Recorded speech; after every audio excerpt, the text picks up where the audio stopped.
Michael Malone and Calvin Booth are no longer a part of the Denver Nuggets, and if we're being honest, Calvin Booth did not do Michael Malone any favors over the last year. Booth took over as the team's primary decision maker in 2022 after Tim Connolly left to pursue a bigger opportunity with the Minnesota Timberwolves, and Booth made two moves that really helped propel the Nuggets to championship status. They traded for Kentavious Caldwell-Pope from Washington and then signed Bruce Brown to a team-friendly contract.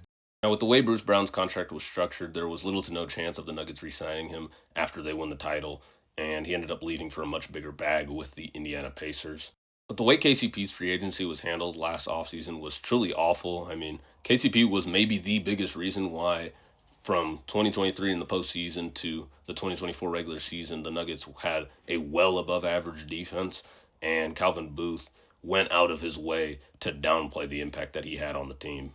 So the 180 that the Nuggets defense has taken this season is really not that much of a shock to me, especially considering that Aaron Gordon missed a lot of time with injury, and their point of attack defense is just so much worse than it has been in the past 2 years.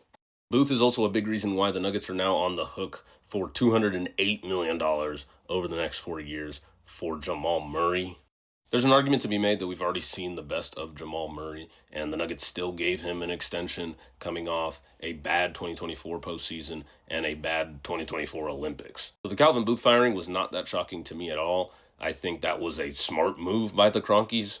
The Malone firing, however, is a lot more shocking. I thought for the Nuggets it was going to be a either Booth or Malone situation because I really don't think they were on the same page at all. I think Booth was prioritizing the future while Malone really wanted players for right now to surround Nikola Jokic. I think Malone got dealt a really bad hand by Booth and was set up to maybe not fail, but woefully fall behind the expectations of winning a championship again. I guess if the Kroenkes determined that getting rid of Booth meant they also had to get rid of Malone, I think that's a fine decision just based on the fact that Booth really took a situation that was built by Tim Connolly, made a couple tweaks that helped get them to a championship level, and then really just sat on his hands after that. Sitting on your hands with a generational player on your roster is going to get you exactly what it got Calvin Booth, which is fired.